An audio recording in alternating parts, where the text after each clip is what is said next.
লক্ষ লক্ষ মানুষ গোটা বিশ্ব থেকে হজ করার জন্য আসতো। মক্কা শহরে ঢোকার কয়েকটা গেট ছিল। আবু জাহাল ওই গেটে কিছু লোক ফিট করে দিল যে যারাই হজ করতে আসবে এদেরকে বলে দিবা যে আমাদের এলাকায় নতুন এক পাগল আসছে, এই পাগলের নাম মুহাম্মদ ইবনে আব্দুল্লাহ, পড়েন না আউযুবিল্লাহ। খবরদার, তোমরা হজ করতে আসছো ভালো কথা, হজ করবা, খেজুর খাইবা, জমজমের পানি নিবা, মাগার মুহাম্মদের কাছে যাইবা, ওর কাছে গেলে সবাই কি হয়ে যায়? যারা যায় এরাও পাগল হয়ে যায়। সব মক্কার গেটগুলোতে লোক সেট করে দেয়া হলো। হজের মৌসুমে জিলহজে ঢুকতে লাগলো লোকজন। আবু জাহেলের সেট করে দেয়া লোকজন বলল, কেউ যাবা না মুহাম্মদের কাছে, ও একটা পাগল। যারা আসতেছিল এরা কেউ কিন্তু বিশ্বনবীর কথা জানতো না। জানতো ওরা যখন শুনছে একটা পাগল আছে, ওরা মনে মনে কইল দেখি তো পাগলে কি কর। তার মানে অপপ্রচার কেমন যেন প্রচার হয়ে গিয়েছে। সুবহানাল্লাহ পড়েন। তা আমাদের বিরুদ্ধে অপপ্রচার করলে আমাদের প্রচার হয়ে যায়। আমাদেরকে জেলখানায় বললে আমরা জেলখানার সবগুলোরে আল্লাহওয়ালা বানাই দেই, চিল্লায় বলেন ঠিক কি না? ইসলাম এটাকে থামিয়ে দেয়া যায়। যারা ইসলামের বিরোধিতা করে এরা ইসলামের নেচারকে চিনে নাই। ইসলাম হচ্ছে চারা গাছের মতো। চারা চিনেন নাকি? কক্সবাজার কি বলেন? বীজ বা চারা। এই বীজ, ইসলাম হচ্ছে বীজের মতো। ইসলাম বিরোধীরা ইসলামকে মাটির নিচে গেড়ে ফেলতে চায়, কিন্তু গাড়লে কি হবে? এটা তো বীজ। মাটির নিচে বীজ গাড়লে কি হয়? সুবহানাল্লাহ কইবেন না? মক্কার গেটগুলোতে দাঁড়িয়ে দাঁড়িয়ে অপপ্রচার শুরু করে দিল। Don't go to Muhammad, he is completely mad. পাগল, যেও না। সবার মনে চিন্তা, ঘটনা কি? কে এই মুহাম্মদ? নাম শুনি নাই। হজ করি আর না করি, আগে এই বেটার কাছে যাইতে হবে। আল্লাহু আকবার। সবাই বিশ্বনবীর কাছে যায়, চেহারা দেখে কোরআনের বাণী শুনে কালিমা পড়ে মুসলমান হয়ে যায়। আবু জাহেল আবার মন্ত্রী পরিষদের বৈঠক ডাকলো, খবরদার কাউকে যেতে দেয়া যাবে না, কেউ যাবে না। কিন্তু কি আজীব তামাশা, প্রতি রাতে আবু জাহেল লুকিয়ে লুকিয়ে নিজেও যায়। না জানি কত সুন্দর ছিল বিশ্বনবীর কণ্ঠ, না জানি কতটা চমৎকার সুরের ঝংকার খেলতো আমার নবী যখন তেলাওয়াত করত, না জানি কি সুরের লহরী ছিল বিশ্বনবীর গলায়। কাফের হয়েও, বিরোধিতা করেও কোরআন না শুনলে পেটের ভাত হজম হয় না, রাতে ঘুম আসে না। প্রতি রাতে আবু জাহেল যায়। তো আবু জাহেল যেহেতু যায়, বাকিরাও লুকিয়ে লুকিয়ে যায়। সবাই দিনের বেলা বলে কেউ যাবে না। কি বলে? দিনের বেলা বলে কেউ, ভাইয়েরা আমার, বোনেরা তোমার, খবরদার কেউ যাবেন না। রাত্রে নিজেই যায়। তো আবার মাঝে মাঝে রাত্রিবেলা নিজেদের সাথে নিজেদের দেখাও হয়ে যায়। কত বড় ডাকাত! একজন বিশ্বনবীর বাড়ির এই পাশে, আরেকজন ওই পাশে, আরেকজন ওই পাশে, আরেকজন ওই পাশে। বিশ্বনবী যখন তেলাওয়াত শেষ করেন সবগুলো দেয় দৌড়। ফিরে আসার রাস্তা একটা, কয়টা?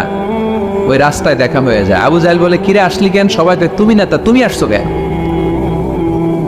দিনের বেলা তো বড় বড় বক্তব্য হাঁকাও, রাতের বেলা এরকম চোরামি করো কেন? আবু জাহেল বলে, ঠিক আছে, তোরাও করছিস, আমিও করছি, কইস না, কারো কাছে কইস না।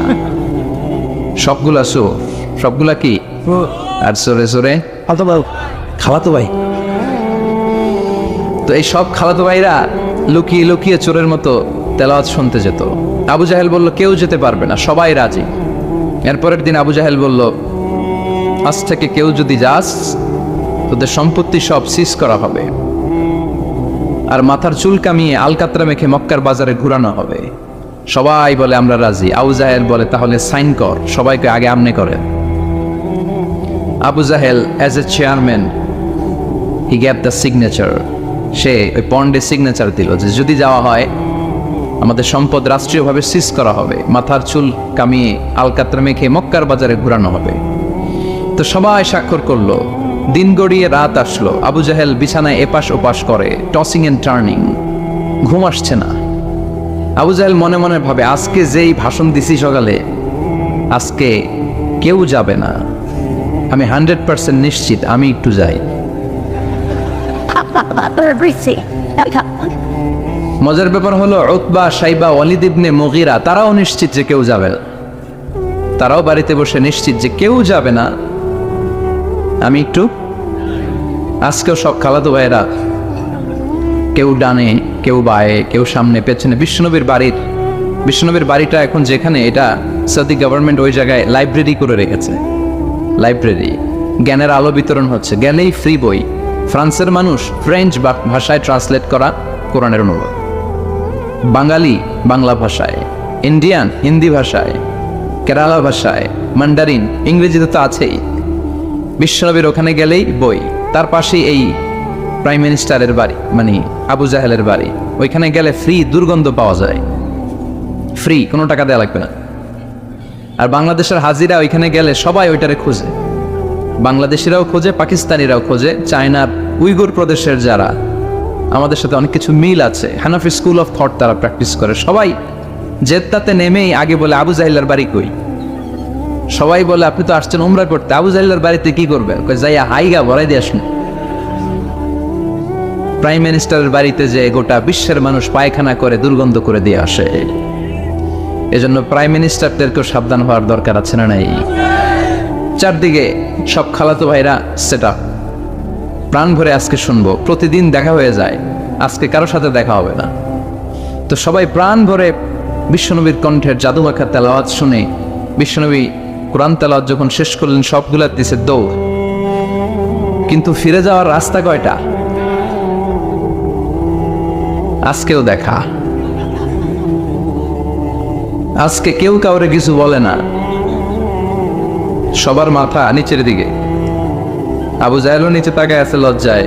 উতবা, সাইবা, ওয়ালিদ ইবনে মুগীরা, পুরো দেশের মিনিস্ট্রি ক্যাবিনেট সবগুলা নিচের দিকে। ওদিকে মশার কামড় আছে না নাই?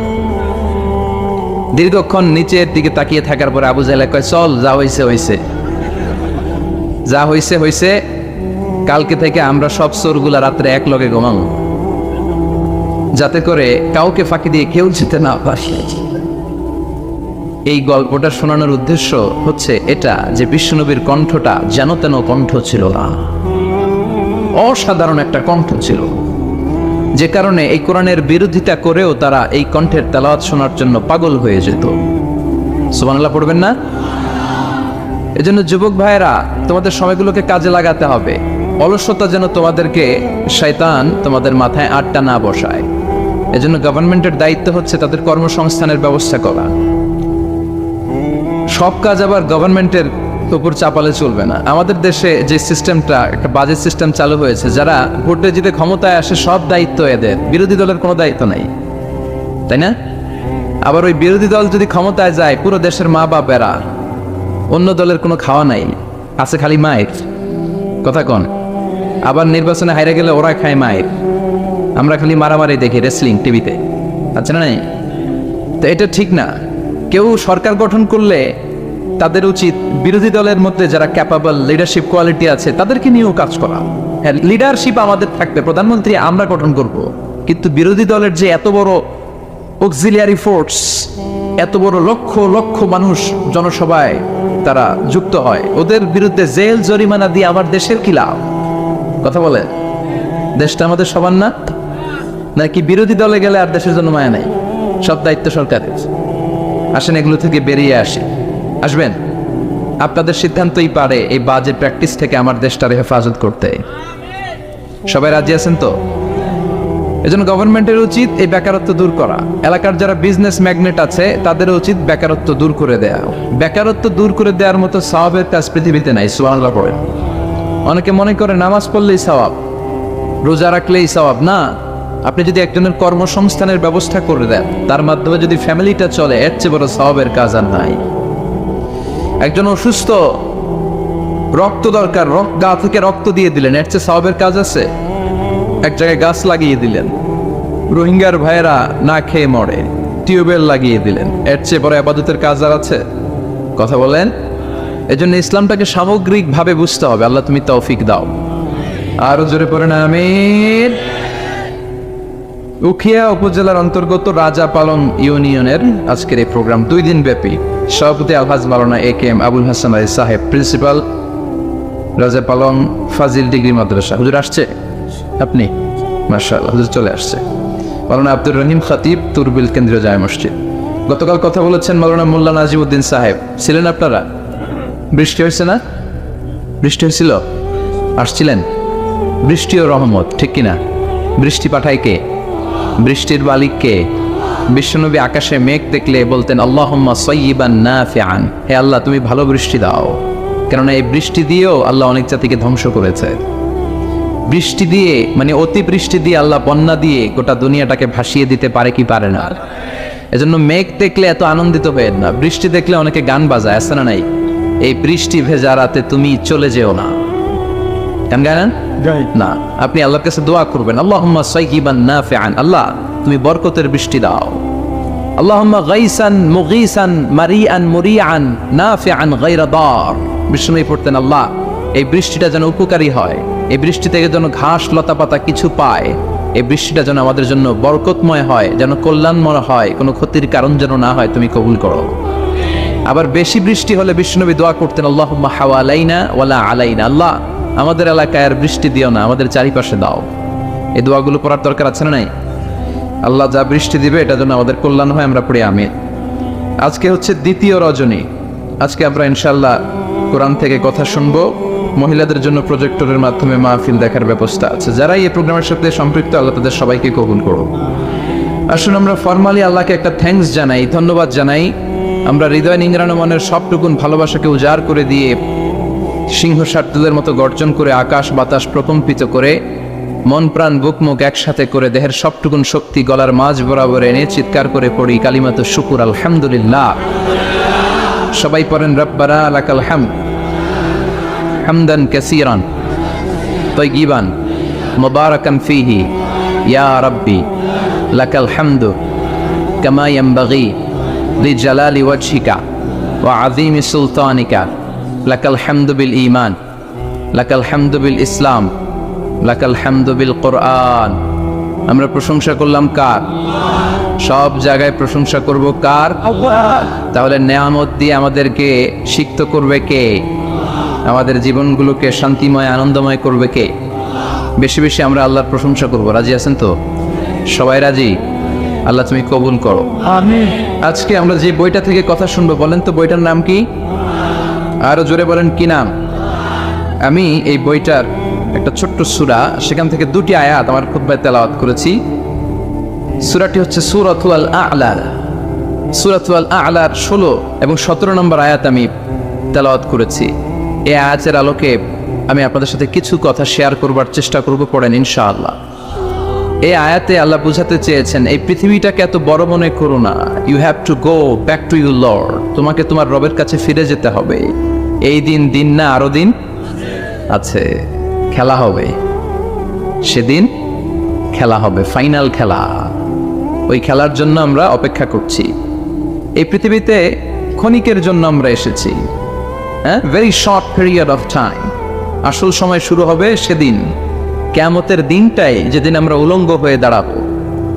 সূর্যটা মাথার কাছে চলে আসবে, সূর্যের তীব্র তাপে মাথার মগজগুলো গলে গলে নাকের ছিদ্র আর কানের ছিদ্র দিয়ে বেয়ে বেয়ে পড়বে।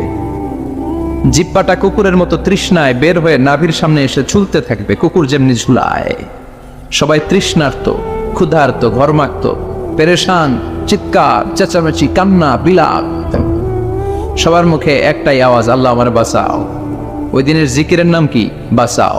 সবাই বলেন, ওই দিনের জিকিরের নাম কি? রব্বুল আলামিন বলেন, ওই কঠিনতম দিনে যদি বাঁচতে চাও, দুনিয়ার মায়াকে ভুলে যাও, আখিরাতের জন্য প্রস্তুতি নিয়ে ফেলো। বাল তু'থিরুনাল হায়াতাদ দুনিয়া ওয়াল আখিরাতু খায়রুন ওয়া আবকা। তোমরা এই দুনিয়ার জীবনটারে অনেক বড় মনে করো, মনে করো এটাই আসল। আল্লাহ বলে এটা আসল না, এটা নকল। আসল হচ্ছে আখিরাত, ঠিক কি না? এই দুনিয়ার জীবন হলো অস্থায়ী, আখিরাতের জীবন হলো চিরস্থায়ী জীবন। এই দুনিয়ার জীবনটা উত্তম নয়, আখিরাতের জীবনটা উত্তম। কার কথা? বাল তু'থিরুনাল হায়াতাদ দুনিয়া। তোমরা এই দুনিয়ার জীবনকে বড় মনে করো, দুনিয়া দুনিয়া করো। তোমরা আব্দুল্লাহ না হয়ে আব্দুদ দুনিয়া হয়েছ, আল্লাহর দাস হও নাই, দুনিয়ার দাস হয়েছ। তোমরা দুনিয়া দুনিয়া করো, দুনিয়াটা ক্ষণস্থায়ী, চিরস্থায়ী হচ্ছে আখিরাত। কার কথা? এজন্য আল্লাহ বললেন, ওয়ালাল আখিরাতু খায়রুল লাকা মিনাল উলা। ও নবী, দুনিয়া নয়, আখিরাত আপনার জন্য উত্তম। সুবহানাল্লাহ। আখিরাত এটা সেরা, এটা স্থায়ী, এটা উত্তম, দুনিয়াটা নয়। You prioritise this life in this in this world, but the life after death much more better than this worldly life. এই দুনিয়াকে তুমি বড় মনে করো, দুনিয়াটাই সব মনে করো, দুনিয়াটাই সব নয়, আরো বড় জগৎ আছে না নেই? এই দুনিয়াটা আসলে একটা মোহ। এটা কি? একটা খেলার মধ্যে আমরা পড়ে আছি, মোহাচ্ছন্ন, লোভাতুর হয়ে আছি। চাকচিক্যময় দুনিয়া দেখে এর পরীক্ষার ভেতরে পড়ে আখেরাতকে আমরা ভুলিয়ে গিয়েছি। আর আল্লাহ বলেছেন দুনিয়া নয়, শ্রেষ্ঠ হলো আখেরাত। ওই আখেরাতের জন্য তোমরা সামান জোগাড় করো। চিল্লায় বলেন ঠিক কিনা?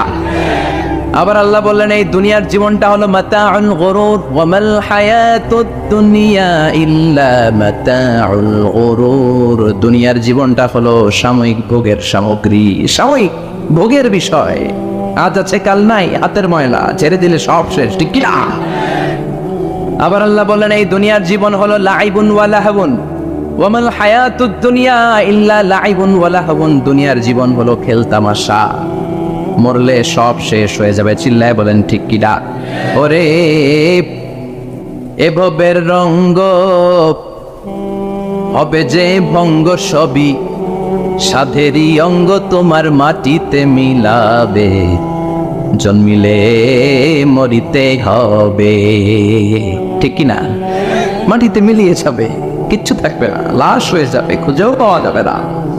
আবার আল্লাহ বললেন এই দুনিয়ার দৃষ্টান্ত হলো কামা ইন আনজালনাহু মিনাস সামা। এই দুনিয়ার জীবন আকাশ থেকে পাঠানো পানির মতো। এই পানি দিয়ে দুনিয়াতে গাছ হয়, একদিন গাছগুলো মরে যায়, ভুসি হয়ে যায়, বাতাসের এক ছাপটায় ভুসিগুলো কই যায়, খুঁজেই পাওয়া যায় না। ঠিক কি না? কোথায় যে চলে যাবে দুনিয়ার জীবন খুঁজেই পাওয়া যাবে না। টিকে থাকবে, অবশিষ্ট থাকবে, আজীবনের জন্য অপেক্ষা করবে একটা কাল, সেটা হচ্ছে আখিরাত। চিল্লায় বলেন ঠিক কি না? আমরা লোভের মধ্যে পড়ে আছি, মহাচ্ছন্ন। কখন যে ডাক চলে আসবে আমরা জানি। চিল্লায় বলেন জানি। একদিন মাটির ভেতরে হবে ঘরে মন আমার, কেন বান্ধ দালান ঘরে মন আমার, কেন বান্ধ দালান ঘর। প্রাণ পাখি উড়ে যাবে পিঞ্জর ছেড়ে, ধরা দামে সবই রবে তুমি যাবে চলে। বন্ধু বান্ধব যত, মাতা পিতা দ্বারা সুত, সবই হবে তোমার পরে মন আমার, কেন বান্ধ দালান ঘর। একদিন মাটির ভেতরে হবে ঘরে মন আমার, কেন বান্ধ দালান ঘরে মন আমার, কেন বান্ধ দালান ঘর। চিল্লায় বলেন ঠিক কিনা? ওমাল হায়াতুদ দুনিয়া ইল্লা মাতাউল গুরুর। দুনিয়ার জীবনটা এটা ভোগের সামগ্রী, আজ আছে কাল নাই, কখন যে চলে যেতে হবে কেউ জানি না। আপনাদের এই মাহফিলে আসার আগ দিয়ে এই কিছু সামনে কি রাস্তা যেন বলে এটাকে, এই করুলিয়া বাস স্ট্যান্ডের এদিকেই আমার প্রাইভেট কার যখন যাচ্ছে, আমরা যখন যাচ্ছি, হুট করে আরেকটা গাড়ি এসে একজনকে ধাক্কা মারলো। হুন্ডা গেল একদিকে, সে গেল একদিকে। হঠাৎ দেখি মাথা দিয়ে ফিনকি দিয়ে রক্ত বেরোচ্ছে, আবছা অন্ধকার, গাড়ির আলোতে দেখা যাচ্ছে ফিনকি দিয়ে রক্ত, এরকম রাস্তার পাশ দিয়ে রক্ত বেয়ে বেয়ে পড়ছে। মুহূর্তের মধ্যে এক ধাক্কায় নাই। তার কত চিন্তা ছিল, কত প্ল্যান ছিল জীবন নিয়ে, সুন্দর সংসার করবে, বাবা মার মুখ খুশি করবে, সমাজের জন্য অনেক কিছু উপহার দিবে। সামনে নির্বাচন আসতেছে, এটা নিয়ে তার মাথায় টেনশন ছিল না? কে আসবে ক্ষমতায়, কত উৎসব, কত আমেজ, কিন্তু নাই, সব ভঙ্গ করে দিল কে? আজকে রাতে আমাদের এরকম ঘটতে পারে কি পারে না? এই মাহফিল থেকে সহি সালামতে বাসায় ফিরতে পারবো গ্যারান্টি লেটার আছে নাকি? আরো আধা ঘন্টা বাঁচবো গ্যারান্টি, আরো 10 মিনিট শ্বাস যেটা নিলাম এটা ফেলতে পারবো গ্যারান্টি। কথা বলে আমাল হায়াতুদ দুনিয়া ইল্লা মাতাউল গুরুর। আল্লাহ বললেন এটা ভোগের সামগ্রী। এই দুনিয়ার জীবন খেলতামাশার জীবন, মোহের জীবন। মোহের ভেতরে পড়ে আখিরাতকে তোমরা ভুলে গিয়েছো। দুনিয়া আসল নয়, আসল হলো আখিরাত। ঠিক না? এই দুনিয়ার জীবনটা হলো 4টা স্বর্ণের টুকরার 3টা লাশের মতো। মনোযোগ দিয়ে শুনবেন, কয়টা স্বর্ণের টুকরা? লাশ কয়টা? বনি ইসরায়েলের জামানাতে 3 যুবক ভাগ্যের সন্ধানে, ভাগ্য চেঞ্জ করার জন্য কাজের সন্ধানে তারা বের হয়েছে। প্রতিমধ্যে গুপ্তধন পেয়েছে, 4টা স্বর্ণের টুকরা পেয়েছে 3 জন। কয়জন? কয়টা স্বর্ণের টুকরা? 4টা স্বর্ণের টুকরা পেয়ে মহা খুশি, খুশিতে বাকবাকো। কে আমাদেরকে পায়? আজকে স্বর্ণের টুকরা ভাগ করে আমরা অনেক ধনী হয়ে যাব। এক বন্ধু বলল, পেটে অনেক ক্ষুধা লেগেছে, আগে বাজার থেকে খাবার নিয়ে আয়, তারপরে 3 জন বন্ধু মিলে 4টা স্বর্ণের টুকরা ভাগ করে নিয়ে যাব। এক বন্ধুকে বাজার থেকে রুটি কিনে আনানোর জন্য পাঠিয়েছে, বাকি 2 বন্ধু এবার বসে বসে পরামর্শ করে, ওইটারে যদি মেরে ফেলতে পারি ভাগ বটোয়ারার দরকার নাই, তুই নিবি 2টা, আমি নিব 2টা। সহজ হয়ে গেল না? ও নিবে 2টা, এ নিবে 2টা, আর ওটার মেরে ফেলবো। যেটা রুটি আনতে গেছে এটা মনে মনে ভাবে, রুটিতে যদি বিষ মিশাতে পারি। কি মিশাতে পারি? আর ওই 2টারে যদি খাওয়াইতে পারি তাহলে সব আমার, গোটা দুনিয়া আমার, দুনিয়াকে মজা লেলো, দুনিয়া তোমার। যেই চিন্তা ওই কাজ। রুটির মধ্যে বিষ মেখে এনে বন্ধুদের কাছে দিয়েছে, 2 বন্ধু মিলে ওইটারে ঘুষান শুরু করছে।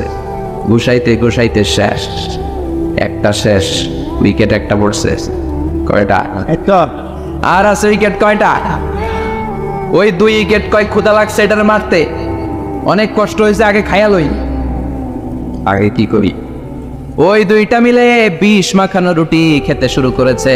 বিষ খাওয়ার পর ওই 2 উইকেটও শেষ, কেউ নাই, 3টাই লাশ হয়ে পড়ে আছে, 4টা স্বর্ণের টুকরা পাশে পড়ে আছে। এটাই হলো দুনিয়ার জীবন। চিল্লায় বলেন ঠিক কিনা? এজন্য আল্লাহ বললেন, গোলাম থাকতে আসো নাই, চলে যাবা।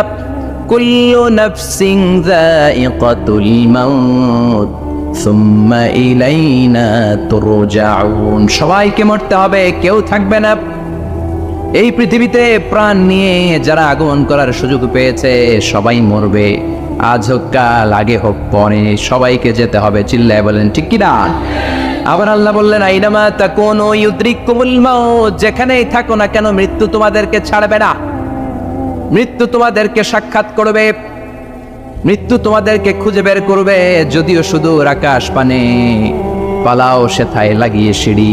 আকাশের উপরে যদি বিশাল সিঁড়ি লাগিয়ে 4র্থ আকাশে চলে যান, চাঁদের মধ্যে বাড়ি করেন, মঙ্গল গ্রহে বাড়ি করেন, ওই জায়গায় মালাকুল মাউত আপনারে খুঁজে পাবে না।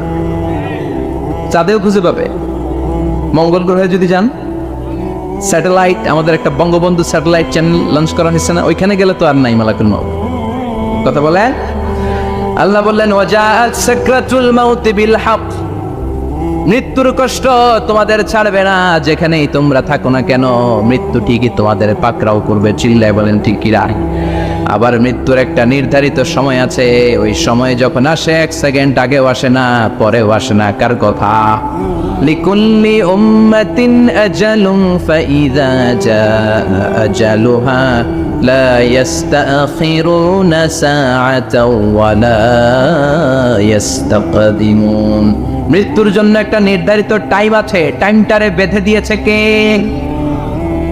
ওই টাইমটা যখন চলে আসে 1 সেকেন্ড আগেও আসে না, 1 সেকেন্ড পরেও আসে না, অন টাইম আসে। কিভাবে আসে? On time. কথা বলেন, সবাই বলেন অন টাইম। আরো জোরে বলেন, death will come on time, death never late. মৃত্যু যখন আসে অন টাইমে আসে, নির্ধারিত একটা সময় আসে, ওই সময়ের আগেও আসে না, পরেও আসে না। 1 সেকেন্ড আগেও আসবে না, পরেও আসবে না। মনে করেন আপনাকে রব্বুল আলামিন 60 বছরের হায়াত দিয়েছে, আপনার বয়স এখন 50 বছর, আরো বাকি কয় বছর? এখন গোটা বিশ্বের সবাই মিলে যদি আপনারে মারতে চায়, কিছু করতে পারবেন না। কথা বলে।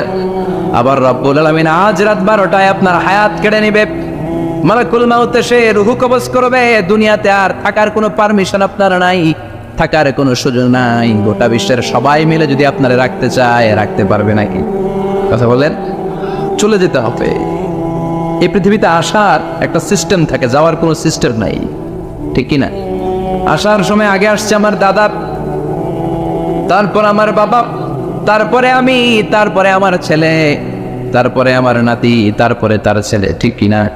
তার মানে আসার একটা সিরিয়াল আছে, যাওয়ার কোনো সিরিয়াল আছে নাকি? কথা কন। নাকি সিস্টেম দাদা আগে আসছে, দাদাই আগে যাবে, নাতি যেতে পারবে না? কথা বলে। দাদার আগে নাতি মরে, এরকম আছে না নাই? মায়ের আগে মেয়ে যায়, আছে না নাই? মুরব্বী বাজানেরা বেঁচে থাকে, আমাদের মতো যুবকগুলো অ্যাক্সিডেন্টে মারা যায়, আছে না নাই? আবার অসুস্থরা বেঁচে থাকে, সুস্থরা মরে যায়, আছে না নাই? হাসপাতালে রোগীগুলো বেঁচে থাকে, ডাক্তার মরে যায়, আছে না নাই? উখিয়া তো ডাক্তার মরে না, দিকেও ডাক্তার মরে, ওনারা না বাঁচায় মানুষে। হ্যাঁ হ্যাঁ, আল্লাহ বাঁচায়, ডাক্তার হচ্ছে ওয়াসিলা। চিল্লা এখন ঠিক কিনা? তার মানে এই মরণের একটা সিরিয়াল, দুনিয়ার থেকে চলে যাওয়ার কোনো সিরিয়াল থাকে না, মরে যাওয়ার সিরিয়াল থাকে না, আসার একটা সিরিয়াল থাকে, যাওয়ার কোনো সিরিয়াল থাকে না। কি বলেন? জোরে বলেন। আবার চলে যাওয়ার কোনো ভরসা নাই, এক সেকেন্ডের মধ্যে সব হয়ে যায়। একটা সঙ্গীত আছে না, এক সেকেন্ডের নাই ভরসা, ভঙ্গ হবে রং তামাশা, চক্ষু বুঝিলে হায়রে দম ফুরাইলে। চিল্লায় বলেন ঠিক কিনা? হায়রে মানুষ রঙিন ফানুষ, দম ফুরাইলে তবু তো ভাই কারোরই নাই একটুখানি, কথা কয় না? হায়রে মানুষ রঙিন ফানুষ, রঙিন ফানুষ, হায়রে মানুষ। চিল্লায় বলেন ঠিক কিনা? যে কোনো সময় চলে যায়। এই গানের যিনি সিঙ্গার ছিলেন, আমরা তখন ছোট, ফিরোজ শাহ বা ফিরোজ শাহ নামের, এক সেকেন্ডের নাই ভরসা, ভঙ্গ হবে রং তামাশা, চক্ষু বুঝিলে হায়রে দম ফুরাইলে। এই গানটা উনি গাইতে গাইতে স্টেজে মারা গিয়েছিলেন। দেখেন নাই? মুরব্বীরা জানবেন। তার মানে মৃত্যুর গান গেতে গেতে অনেকে মৃত্যুবরণ করে, এরকম আছে না নাই? অনেকে খাওয়ার টেবিলে বসে মারা যায়, আছে না নাই? ফুটবলার ফুটবল খেলতে খেলতে মরছে, দেখেন নাই? ক্রিকেট খেলতে খেলতে মরা যায়, আছে না নাই? রেসলিং খেলতে খেলতে মারা যায়, দেখেন নাই? হ্যাঁ, এরকম ভিডিও দেখা যায় যে প্রতিপক্ষকে রেসলিং খেলায় মারতে মারতে শেষ, এখনই জিতে যাবে, হঠাৎ করে তাকায় কিচ্ছু বোঝে না, হঠাৎ করে জামিনে উল্টে পড়ে যায়, রেফারি এসে মাটিতে বাড়ি মারে, আর লড়ে না, আছে না? রেফারি কি করে? মাটিতে বাড়ি মারে, এতক্ষণ সে জিতে যায়, এখন আর নড়েই না। তাকাতে তাকাতে দুনিয়া থেকে নাই। অনেক টেলিভিশনের নিউজ রিপোর্টার রিপোর্ট করতে করতে নাই, দম ফুরাইলে শেষ হয়ে যা। অনেকে অ্যাক্সিডেন্টে মরে, সড়ক দুর্ঘটনায়, অনেকে বিমান দুর্ঘটনায় মরে, আকাশে মরে না? অনেকে পানিতে ডুবে মরে, অনেকে আগুনে পড়ে মরে, অনেকে ক্রস ফায়ারে মরে, আছে না নাই? আবার অনেকে রাত্রিবেলা বিছানায় ঘুমোতে যায়, সকালে আর ওঠে না। কত ধরনের মরণ। আল্লাহ তুমি আমাদেরকে ভালো মরণ দিও, ইমানি মরণ দিও। ইমানের পথে অবিচল থেকে আমার মরণ যেন হয়, ইমানের পথে অবিচল থেকে আমার মরণ যেন হয়। তোমারই কাছে মিনতি আমার, তোমারই কাছে মিনতি আমার, মহামহিম দয়াময়। ইমানের পথে অবিচল থেকে আমার মরণ যেন হয়। চিল্লায় পড়ে না আমিন। তার মানে কে কোথায় মরবো আমরা কেউ জানি নাকি? ওমা তাদরি নাফসুম বিআইয়ি আরদিন তামুত, কোন জায়গায় মরবা, কখন মরবা কেউ আমরা জানি না, কিন্তু মরবো সবাই জানি, ঠিক কিনা? কুল্লু নাফসিন যায়িকাতুল মাউত, প্রত্যেকটি আত্মার মৃত্যুবরণ করতে হবে, এটা আমরা সবাই জানি। The most certain thing in life is death, but the most uncertain thing in our life is the time of death. এ জীবনের সবচেয়ে সুনিশ্চিত বিষয় হলো মরণ, সবচেয়ে অনিশ্চিত বিষয় হলো মরণের সময়। চিল্লা এখন ঠিক কিনা? মরবো যে আমরা সবাই জানি, কিন্তু কোথায় মরবো আমরা কেউ জানি? জানি আমরা সবাইকেই মরতে হয়, জন্মালেই মরতে হবে, চলে যেতে হবে, থাকা যাবে না। এটাই হলো পৃথিবীর পদ্ধতি। জীবনের সবচাইতে নির্মম ঘটনা হচ্ছে মরণ, সবচাইতে ভয়ঙ্কর অভিজ্ঞতা। কোন প্রাণীর জন্য সর্বোচ্চ এবং সবচাইতে ভয়ঙ্কর অভিজ্ঞতা হচ্ছে মৃত্যু। এবং এত ভয়ঙ্কর অভিজ্ঞতা, এই অভিজ্ঞতাটা কারো কাছে শেয়ার করে যাওয়া যায় না। মরার সময় কেউ বলে যেতে পারছিল আমার মরতে এমন লাগছে, কইতে পারছে? কেমন লাগছে বলতে পারে? বলা যায় না। তার আগেই চলে যেতে হয় শৈশব, কৈশোর, যৌবন, বার্ধক্য, প্রৌঢ়ত্ব, হ্যাঁ, বয়সের ছাপ, কালো চুল দাড়ি সাদা হয়ে যাওয়া, দাড়ি চুলের শুভ্রতা, দুর্বলতা, this is the circle of life. ছোট্ট ছিলাম, বড় হলাম, সিঙ্গেল ছিলাম, ডাবল হলাম, তারপরে বাবা হলাম, তারপরে শ্বশুর হলাম, তারপরে নানা হলাম, তারপরে চলে যেতে হবে। This is the circle of life. চিল্লায় বলে ঠিক কিনা? এই যে মুরব্বীরা, দাড়ি পাকা মুরব্বী যারা আছে, আপনারা কি মনে করছেন মায়ের পেট থেকে এরকম মুরব্বী হয়ে বেরিয়েছিল? কিরকম বের হয়েছিল? তারাও ওয়া ওয়া করেছে। এরাও ফিডার খাইতো, এই চাচারা খাই নাই? এরাও ফিডার খেত, এরাও মায়ের বুকের দুধ খেত, এরাও ছোট্ট বাচ্চাদের মতো গরমকালে পানির মধ্যে ডুবাইতো। স্কুল ফাঁকি দিয়ে বাচ্চারা ডুবাই, আছে না নাই? উখিয়াতে এরকম নাই? ছোট্ট বাচ্চা ছিল, বড় হলো, বার্ধক্যে উপনীত হলো। This is the circle of life. চলে যেতে হবে। বিশ্বনবী বললেন, আমার উম্মতি মা বাইনা সিত্তিনা ইলা সাবঈন, আমার উম্মতের গড় বয়স হলো 60 থেকে 70। এই উম্মতের গড় বয়স কত? 60 থেকে 70। ওয়া আকাল্লুহুম মাইয়াজুজু যালিক, অল্প কিছু মানুষ আছে যারা 70-এর বেশি হায়াত পায়। এখানে 70-এর বেশি আছেন কারা? হাত তোলেন দেখি তো।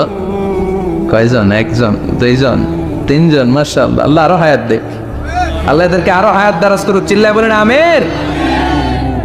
তার মানে আমার উম্মতি মা বাইনা সিত্তিন ইলা সাবঈন, বিশ্বনবী বললেন এই উম্মতের গড় বয়স 60 থেকে 70, আর 70-এর বেশি হায়াত পাবে। ওয়া আকাল্লুহুম মাইয়াজুজু যালিক, 70-এর বেশি পাবে হাতে গোনা, গুনে বের করে ফেলা যায় একজন, দুইজন, তিনজন, বাকি সব 60-এর আগে নাই। ঠুটি ছিল এখন ঠিক কিনা? বাংলাদেশের গড় হায়াত কত মানুষের? 60। বিশ্বনবীর কথার সাথে মিলে গেছে। চিল্লায় পড়েন সুবহানাল্লাহ। এই জন্য বিশ্বনবী বলেন, এই যে মুরব্বীদের দাড়ি পাকে, এই যে রাস্তায় অ্যাক্সিডেন্ট হয়, এই যে ক্যান্সারে আক্রান্ত হয়ে লোকজন মারা যায়, তার উপরেও কি টনক নড়ে না? এরপরেও কি বিবেকে ধরে না যে তোমাকে চলে যেতে হবে? আকসিরু যিকরা হাযিবিল লাযযাত, জীবনের সব স্বাদকে পানসা করে দেয় ওই মরণকে স্মরণ করো। মরণকে স্মরণ করলে জাহান্নাম বরণ করা লাগে না। চিল্লায় বলেন ঠিক কিনা? আবার আল্লাহ বললেন, গোলাম, স্পেশাল একজন ফেরেশতা আমি মরণের জন্য সিলেক্ট করলাম, নাম মালাকুল মাউত। তাকে আমরা আজরাইল বলে চিনি। এই মালাকুল মাউত তার বাহিনী নিয়ে নির্ধারিত টাইমে গোটা বিশ্বের সব মানুষের রূহ কবজ করে। অন টাইম নাকি দেরি করে? মালাকুল মাউত আগেও আসে না, পরেও আসে না। সুবহানাল্লাহ পড়েন। বিশ্বনবী যুদ্ধ করে ইসলাম কায়েম করে নাই। অনেক কাফিরের আন্ডা বাচ্চা আছে, বিশ্বনবীর চেহারা দেখেই কালিমা পড়েছে, অন্য কিছু না। অনেকে আছে বিশ্বনবীর সুললিত কণ্ঠের তেলাওয়াত শুনে কালিমা পড়ে মুসলমান হয়েছে। আমরা কোরআনের তেলাওয়াত শুনতে চাই না, কিন্তু কাফির মুশরিকেরা, পত্তলিক যারা সারাদিন মূর্তির পূজা করত, তারা রাত্রিবেলা লুকিয়ে লুকিয়ে বিশ্বনবীর কণ্ঠের তেলাওয়াত শুনতে যেত। বিশ্বনবীর কণ্ঠের সাথে পৃথিবীর কারো কণ্ঠের কোনো তুলনা হতে পারে? সবচেয়ে সুন্দর কণ্ঠ ছিল দাউদ আলাইহিস সালামের। ওনার কণ্ঠের তেলাওয়াত শোনার জন্য আকাবা উপসাগরের তীরে বসে যখন উনি জাবুর কিতাব তেলাওয়াত করতেন, আমাদের কোরআনে 174টা সূরা আছে, ওনার জাবুর কিতাবে 150টা ছড়া ছিল। কি ছিল? ইসলামী ছড়া গান। এই ছড়া নাশিদগুলো তিনি পড়তেন। এগুলো শোনার জন্য সাগরের মাছগুলো সাগর ছেড়ে দিয়ে কিনারায় চলে আসতো। সুবহানাল্লাহ বাড়িতে যে বললেন, সুবহানাল্লাহ বলতে নিষেধ নাই তো না? এটা বলা যাবে। চিল্লায় পড়েন সুবহানাল্লাহ। আকাশের পাখি নিচে নেমে যেত, জঙ্গল ছেড়ে দিয়ে প্রাণীগুলো ওনার কাছে চলে আসতে পড়েন আল্লাহু আকবার। কিন্তু ওনার কণ্ঠকে বিশ্বনবীর কণ্ঠের চাইতে বেশি সুন্দর। বিশ্বনবীর সাথে কোনো কম্প্যারিজন চলে না। No comparison with our beloved prophet, the last messenger Muhammad sallallahu, he is out above of any kind of comparison. সব ধরনের তুলনার ঊর্ধ্বে তিনি। whether it's the power, fitness, personality, status, আপনি যেটাই বলেন না কেন, শক্তি, সৌন্দর্য, মর্যাদা, যে কোনো দিক থেকে বিশ্বনবী গোটা বিশ্বের সব মানুষ তো দূরের কথা, নবীদেরও সেরা। চিল্লায় বলেন ঠিক কিনা?